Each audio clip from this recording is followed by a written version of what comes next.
બારડોલીમાં Kadod road પર રાધાકૃષ્ણ મંદિરે આજે કથાકાર પ્રફુલભાઈ સુકલની 873મી ભાગવત કથાનો મંગલ આરંભ થયો।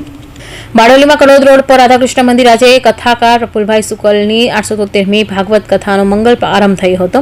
આ પૂર્વ મુખ્ય યજમાન જનકકુમાર ઠાકોરના નિવાસે સાયન્સી વાટિકાથી પદયાત્રા પ્રસ્થાન થઈ હતી। કથાનો મંગળચરણ કરતા પ્રફુલભાઈ સુકલે કહ્યું હતું કે કલયુગમાં ભાવસાગર તરી જવા માટે ભગવત કથા સરળ હોડી બની જાય અને છે ભગવાન શ્રી કૃષ્ણનું વાગ્મય સ્વરૂપે ભાગવત છે। 7 દિવસ ચાલનારી કથાનો સમય દરરોજ બપોરે 2 થી 5 રાખવામાં આવ્યો છે। વેરાયટી કાર્ડ વાળા જનકભાઈ અને બીનાબેન ઠાકોર પોથી પૂજન કર્યું હતું। કલ્પનાબેન દેસાઈ, પ્રણવભાઈ ઠાકોર, દેવગામિત, રમેશભાઈ પટેલ અને વિજયભાઈ ગોસ્વામી દ્વારા સંચાલન કરવામાં આવ્યું હતું। ઉનાઈ માતા મંદિરના આચાર્ય રાકેશ ડુબે, રાધાકૃષ્ણ મંદિરના પૂજારી ગોસ્વામી મહારાજે મંત્ર ઉચ્ચાર કરીને પૂજન અર્ચન કર્યું હતું। શ્રી કૃષ્ણ શરણમ મમાના નાદથી વાતાવરણ ગુંજી ઉઠ્યું હતું।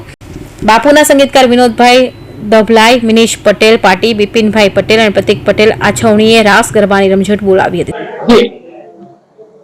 આજે બારડોલી કડોદ રોડ પર આવેલા રાધાકૃષ્ણ મંદિરે શ્રીમદ ભાગવત કથાનું મંગલાચરણ થઈ રહ્યું છે।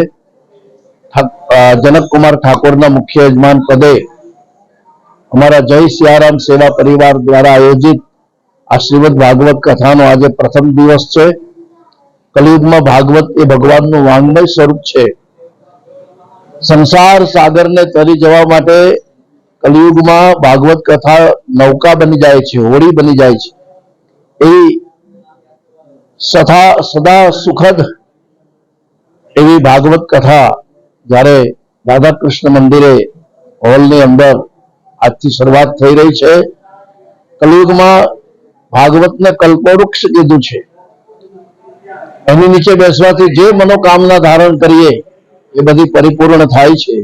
એવી આ ભાગવત કથાનું મંગલાચરણ જ્યારે થઈ રહ્યું છે, સૌ બારડોલીના ભક્તગણોને આમંત્રણ છે કે દરરોજ 2 થી 5 આ કથાના સમયે સૌ પધારે, એમાં સહભાગી બને અને આ ભાગવત કથાનો બધા લાભ લે। ભાદરવો મહિનો છે, ભાગવતનું મૂળ મુહૂર્ત છે। આ નવમી થી પૂર્ણિમા એ ભાગવતનું મૂળ મુહૂર્ત છે।